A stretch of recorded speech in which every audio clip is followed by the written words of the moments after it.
Hello, hello, hello, everyone, and welcome to the live. I just want to say hello and welcome to Mind Matters with Dr. Jada, where tonight we are diving into some pretty serious issues.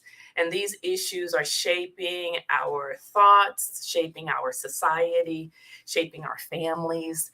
And I'm really excited tonight because the reality is we're going to dissect Candace Owens' recent interview on The Breakfast Club. Yeah, we're going to kind of explore the nuances and the implications of her perspective. And so, what I'm going to ask you is to just come on in, join us for a thought provoking discussion as we navigate the complexities of identity, politics, and of course, culture. So hit the like button, subscribe to the channel, and of course, leave a comment below because I'd love to know what you think. Now, over the years, people have been talking about Black America and the Republican Party. And I think it's been a pretty hot topic because I too have gone back and forth in trying to, for the most part, understand where I stand in the context of the political landscape. And so, um, back in the day, around the, say, like the 1930s, it seems like Black adults were pretty much split evenly right down the center between supporting the Republican Party and the Democratic Party. But around the 1940s, things kind of changed. And after President Harry S. Truman, who, remember, was a Democrat, made a move to desegregate the US military in 1948. And I remember 1948 because that's when my mother was born, 1948. Then after that, Lyndon B. Johnson, who was again also a Democrat, pushed through the Civil Rights Act in the 60s.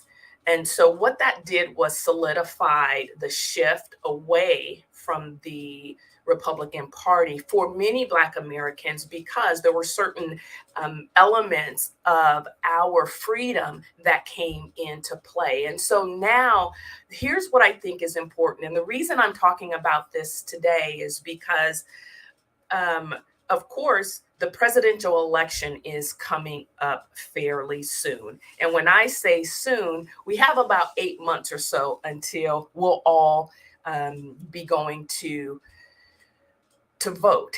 And so going to the polls really means something different for everyone. And I just want to know what you all think about the differences in, say, being a Republican versus being a Democrat. So I want to know, I really want to know what you think and why you think it.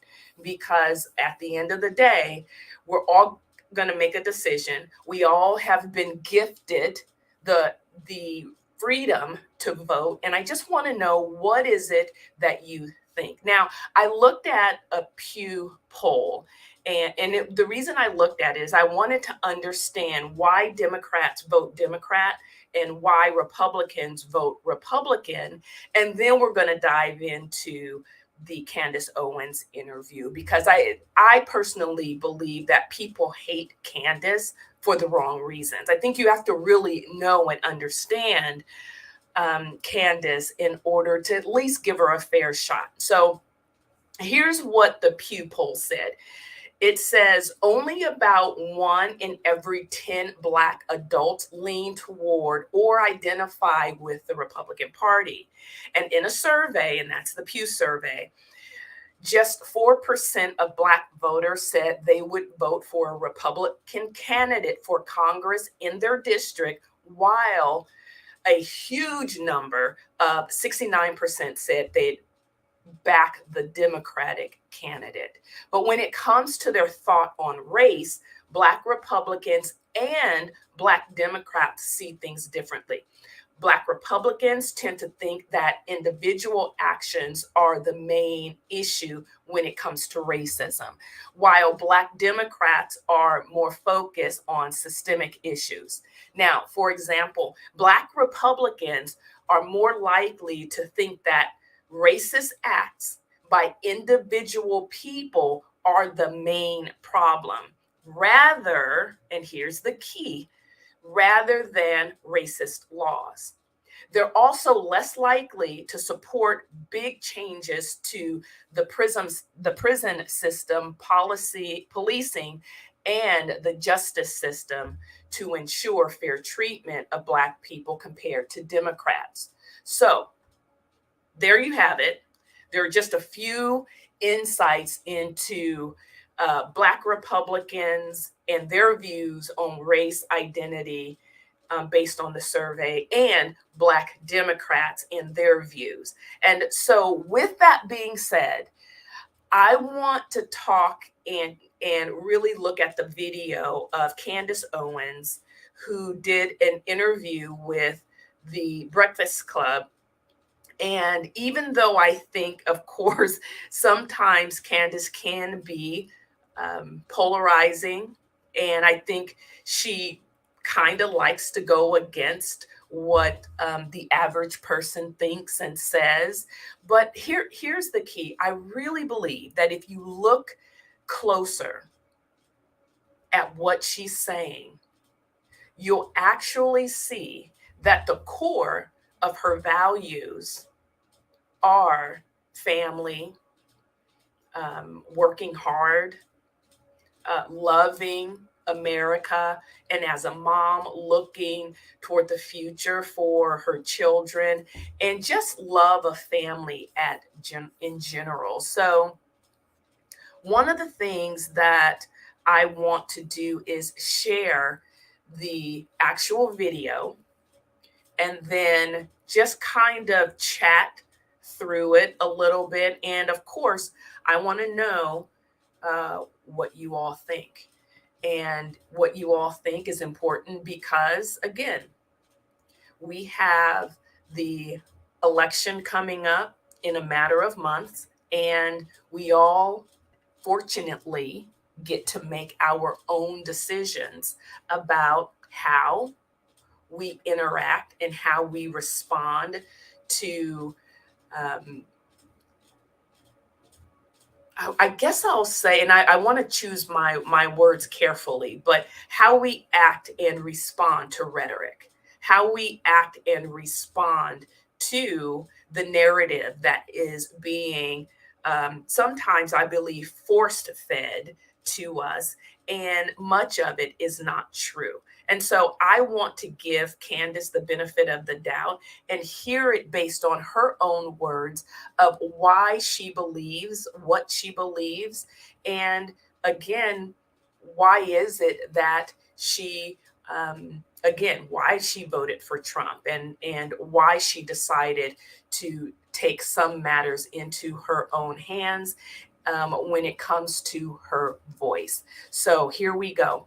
Let's listen to the Candace Owens interview.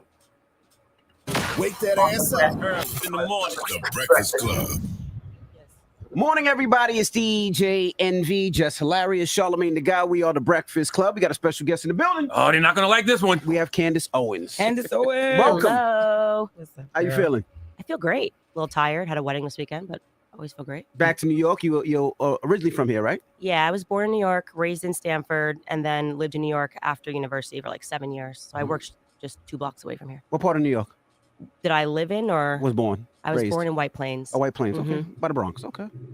What is the Candace Owens origin story? I mean, I know a little bit of it because me and you actually used to have a lot of conversations back in the day before she changed her number. But he was mad about that. I mean, I did change mine, but girl, he was mad about that.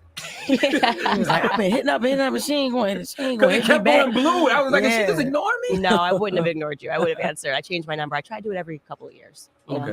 What for? What? Just because? Because then you collect all these people that are texting you. You're like, actually, I don't want to talk to this person anymore. But I don't want to tell them I don't want to talk to them anymore. So I just changed my number. And I'm sure the more you grow, a lot of your family members hit you up for money and stuff like that. Yeah. I mean, it's usually not family members, just random people from your past that haven't spoken to you in forever, but still have your number and will text you and ask for a favor. Like Charlamagne. No, it wasn't. Okay, I just want to say just right here, one of the things that I love about Candace is she's just straight up. She's just like, I just changed my number. I just got tired of people reaching out to me, and in other words, she's setting boundaries. And to me, that's a plus. That has nothing to do with, any negativity. It just is. I changed my number because I'm tired of dealing with folks. It wasn't him. It wasn't about him. I actually should have messaged you my new number. Where did all of this begin for Candace Owens? I feel like I have just a very regular story. Like I said, like I was born in New York, raised in Stanford. There was nothing, particularly that stood out in my childhood that made me think that I was going to go into politics. I feel like I landed into politics kind of accidentally. Mm-hmm. And I say accidentally because I thought I was a liberal my whole life. I thought I was on the left my whole life and really didn't pay attention to politics in any meaningful way. And then, when Trump was running for office, I didn't want him to be elected. I was like this, not because I thought he was a racist or a sexist, but just because I thought it was crazy to go from Obama, who had a certain decorum about him, to suddenly this sort of brash New Yorker. Mm-hmm. But I thought it was weird when all of a sudden the people that liked Trump, everyone thought he was like this iconic symbol of business. He was in rap songs. Trump was a status, flipped on him in 1 second. I didn't buy the narrative that he was in the media for 3-4 decades. And suddenly you wanted me to believe overnight that he was like Adolf Hitler and a racist. So I just didn't trust the media's narrative about him. And so I decided to actually listen to what he said. I still didn't vote for him in 2016, but I wanted to just listen to what he actually said. And then when I saw what he was saying versus how it was being reported, I just found it to be extremely dishonest. So I started researching more, learning more. And then I got kind of angry, like just with the lies, because I do think Black Americans are intentionally manipulated emotionally by the media and, kind of kept dumb but emotional intentionally by the school system. And I started reading up. Okay, let me just stop right there. This is why Black people hate Candace. This is why Black people hate Candace, because she's straightforward and she's pretty much telling the truth. She says, well, you know what? I think Black America is being manipulated. I think that there are certain systems in place where they intentionally attempt to manipulate the thought process of Black America. Now, from a Black perspective, I think that, yeah, she's telling the truth, because I very much, like Candace, again, voted Democrat for so many years. But then all of a sudden, I just started thinking, something just seems a little bit off. And so I'm just kind of giving her the benefit of the doubt. So again, not necessarily trying to shove this in your face, but I do think that there is some validity here to some of the things that she's saying. But again, I'm like, Candace, can you soften it up a little bit? Can you help us sister out? Can you help us out and just soften it a little bit? But she's straightforward, and much of what she does from the core of who she is. And so let's keep going. Like Thomas Sowell, Shelby Steele, a bunch of Black scholars I originally had dismissed as Uncle Toms, and irony now is I get called an Uncle Tom all the time. So I got what was coming, but yeah. And then I realized that actually I've always been a conservative. I just didn't know it. And economically speaking, of course, the conservative arguments make the most sense. Does that bother you that people call you an Uncle Tom? No, not at all. First off, because if they read the book, Uncle Tom was the hero. But also because I get it. How can I fault people for something that I would have engaged in for the majority of my life? I thought the same thing about Black conservatives. Like I thought it was this betrayal, but I never actually understood it. It was just an emotional response. And I think that kind of is, if you come out of the public school system, I can't imagine how you could be a Black conservative when just the way that they even tell us our own history is just not true, Do you think that that's true with most people though? Like, when you think of a Trump or just anybody, you're fine with them, but then you learn like their politics, or you learn what they believe spiritually, and then you're like, you're turned off from it. Yeah, and I don't even think it's necessarily the politics. I really do think the media plays the biggest part in it, because Trump, as far as I know, Trump's been, maybe he used to be a Democrat, but he's been a Republican and a conservative for a long time. I mean, we know he had to have been a conservative in terms of economics. You know, he's wealthy, so you'd be hard pressed to find someone that's wealthy and, you know, advocating for Marxist beliefs. But yeah, I just feel like it's more about the media wants power. The media has a vested interest in things politically, and they like to make us think that we're having this open conversation and we're learning the truth about people. But these are just hatchet smear jobs, libeling people, and I think deluding a ton of people to turn against their own best interests. So were you more anti-media as opposed to being pro-Trump? Well, no, I actually, once I actually heard what he had to say, I was like, that's a pretty solid pitch. I mean, it was his Dimondale, Michigan speech, particularly. He got up there and he just started listing all of the statistics in Black America in terms of poverty. I mean, these were just real statistics that he was talking about. And his pitch was basically like, you've been giving your vote to Democrats for 60 years. Why don't you just try something different? You know, I think that's a pretty good elevator pitch. Like, hey, you've been doing the same thing for a long time. I'm not saying I'm amazing, but why don't we try something different and see if it gets better for you? I'm just going to stop right there. And again, this was something that I felt was very interesting because, I mean, when you talk about an elevator pitch, my thing was, yeah, if you do something over and over and over and over again, and it doesn't work, then at some point you get to a place where you go, maybe I should try something different. I'm just saying. And even if it's not what that person is attempting to get you to try, at least try something different. I mean, something different. And I felt that was a great argument myself. I was just kind of like, okay, what else is there other than the same old narratives that have been playing over and over and over again like a broken record? So I too, very much like Candace, really kind of took a step back and was like, okay, let's see what else. And as an entrepreneur and as someone who owns her own business, again, it was very appealing for me to look at someone like Trump.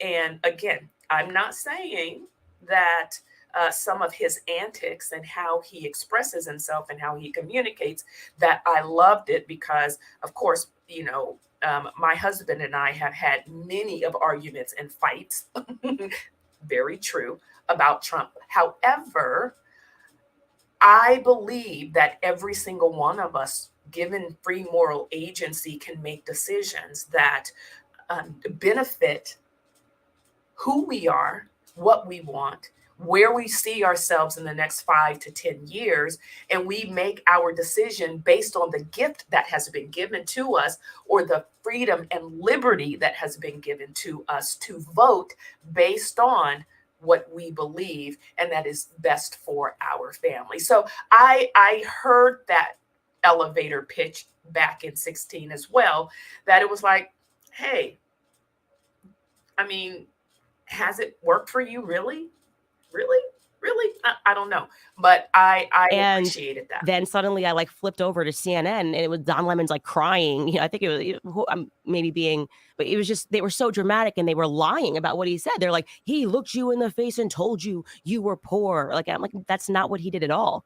So I just got interested. I'm a very curious, interested person. If I get interested in something, I will just take it all the way, read books. And I'm like, why are they doing this? Like, why are all the media companies that I believed my whole life just lying about it? Just say what he actually said and let Black Americans decide for themselves if that's a good enough pitch. They may have said no. I thought it was interesting, but the lying is something that I think is outrageous. It's gotten out of control. I think it's worse now. I think it's worse now because not only do you have people who will just create the headlines based off what they feel you said as opposed to what you said. You have people that will just straight up manipulate your audio, manipulate your video, just to push a narrative. One of the wildest things, the craziest things that people say about me all the time, and it drives me crazy because it's literally made up.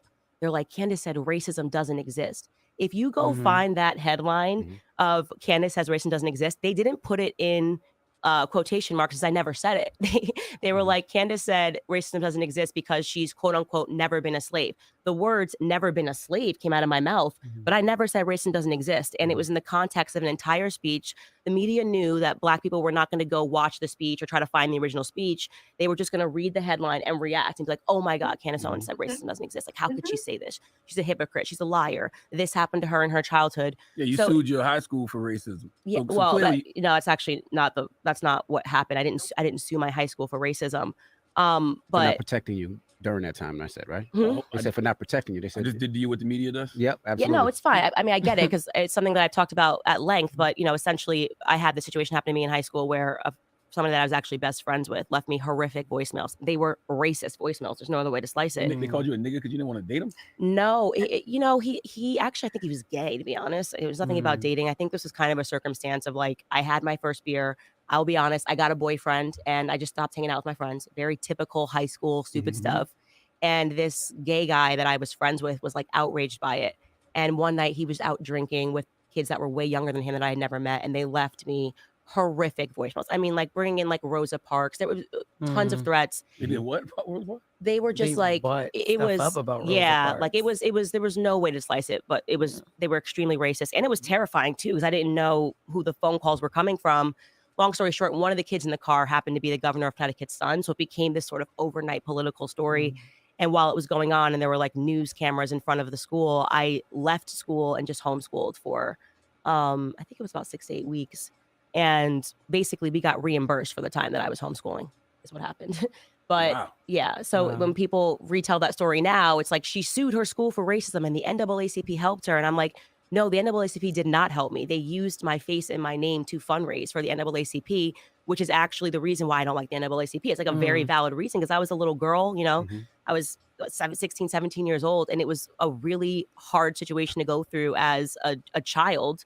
I'm not like I am now, 34 years old and married with that support system. It was kind of fame you don't want, but I'm actually very grateful that it happened to me because it allowed me to really consider what the media was. Even though I was still a liberal, I knew what the media was. Like I knew the media was all about selling a headline. I knew then I got an early lesson in the NAACP.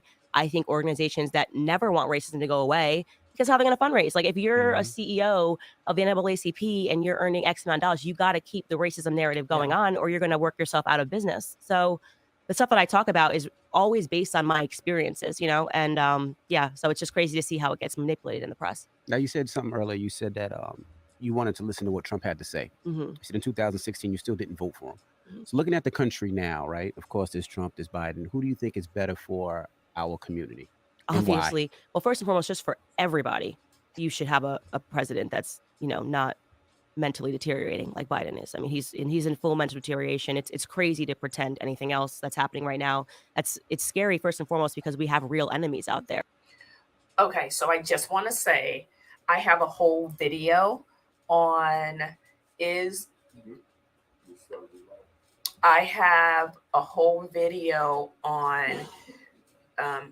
both presidents, actually. President Trump, President Biden. So please check it out on my YouTube page. But I talk about that. I talk about the mental stability, the mental capabilities. Does a president have to have all of their cognitive faculties in order to make decisions that will allow them to govern the country, to protect our borders, to make healthy leadership positions, and to have the right people around them? And so I talk about this at length in one of my videos. And so I just thought that would be a great opportunity to share that. And you have a person that can't lead. He can't remember what he ate for breakfast. He's saying things. I mean, the amount of times that he keeps talking about his dead son as if he's alive, it's very alarming. And I don't say that with any ill will in my heart either, because he's showing signs of when my grandfather, who passed a couple of years ago, started, his mind started diminishing, and you start to see those early signs of dementia. The way he walks, his gait, the way that he's falling, that this is crazy. Everyone should be outraged, whether you're on the left or the right. But in terms of the better candidate for Black Americans, I asked people the question, how were you living under Trump? The person that they told you was going to put us back into chains and we were all going to be slaves again. How was the economy under Trump? And how are you doing today? And every time you ask that question, everyone knows that they were living better under Trump because he was deregulating the environment, and people were just living better under Trump, and he is, in my opinion, a better president because at least he's telling you the truth and he's telling you what he actually thinks. You know, one of the things that I hated the most about him when he first came down the escalator, I was like, oh, he's way too brash. You know, Obama sounds way more polite. But I asked the question, do you want to be politely lied to or have somebody that's at least telling you what they think about you in no uncertain terms? So, you know, I like Trump for a ton of reasons. And for me, it was always about the economic argument. And I knew that he was going to be a better candidate for Black Americans because of that, especially, you know, build the wall sounded so wild, right? Back in 2016, it sounded wild. It sounded xenophobic. And I was saying, if these illegals get into the inner city communities, the first people that are going to be harmed are going to be Black Americans. People actually were mad at you, right? When you got into the conversation with T.I. And so with that being said, we're going to stop it right there, only because I've just been informed that the stream has ended. And so I'm going to stop the stream and see if I can start it back up. But I just wanted to let you all know that it has been stopped. And so I'm going to try and restart it.